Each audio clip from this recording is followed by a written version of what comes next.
तो दोस्तों आज का जो हमारा प्ले है उसका नाम है theatre of absurd.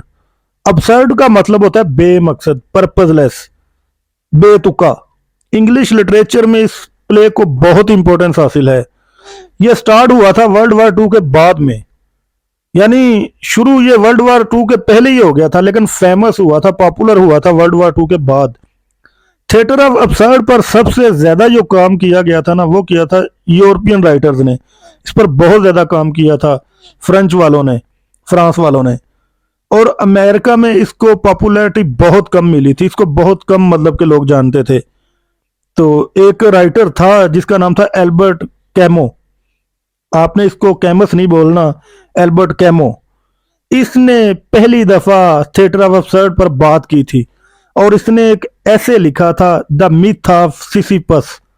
The myth of Sisyphus, मुझसे प्रोनाउंस नहीं हो रहा, आपको स्क्रीन पे नजर आ रहा होगा। उसने इस ऐसे में कहा था, द मिथ ऑफ सिसिफस में, human situation is essentially absurd, divide of purpose. यानी उसका कहने का मतलब था कि इस यूनिवर्स में जो इंसान है ना, वो एक एलियन की तरह अपनी जिंदगी गुजार रहा है, जिसको ये पता ही नहीं है कि उसकी जिंदगी का मकसद क्या है। यानी वो इस यूनिवर्स में एक स्ट्रेंजर की तरह है, जिसको पता ही नहीं है कि उसकी लाइफ का मकसद क्या है। तो इस तरह उसने इस सिचुएशन को अबसर्ड का नाम दिया है, यानी बेतुका।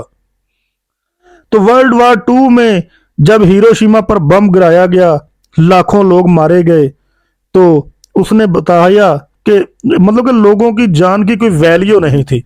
यानी उसके कहने का मतलब था लोग आज भी पर्पजलेस अपनी जिंदगी गुजार रहे हैं, कि ह्यूमन जो एग्जिस्टेंस है ना, वो पर्पजलेस है, उसका कोई मकसद ही नहीं है, कि इंसान इंसानों को मार रहा है जैसे हिरोशिमा पर बम गिराया गया था।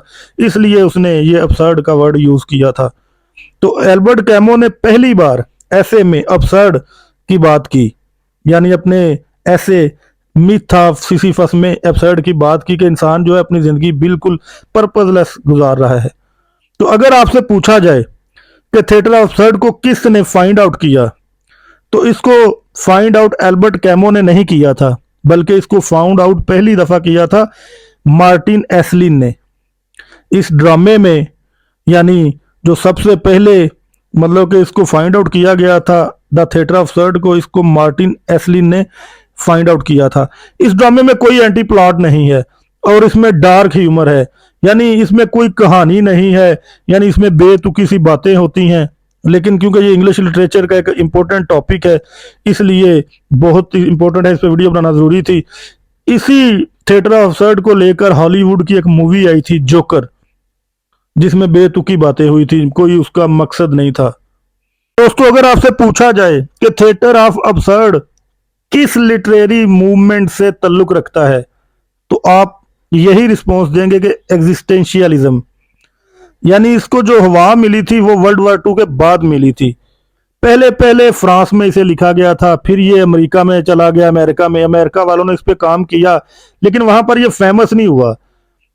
फेमस क्यों नहीं हुआ वो भी आपको बताता हूं।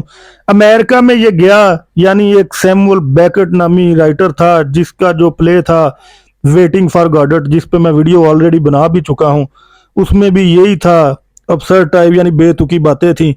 वहां पर सैमुअल बेकेट के जरिए गया था और वहां पर बहुत ज्यादा ये वेटिंग फॉर गॉडेट फेमस हुआ था और ये बहुत देर तक अमेरिका में सर्वाइव रहा था। लेकिन एक दो प्ले ये सर्वाइव हुए थे, उसके बाद ये ज्यादा देर थिएटर ऑफ अबसर्ड जो है ये वहां पर सर्वाइव नहीं हो सका।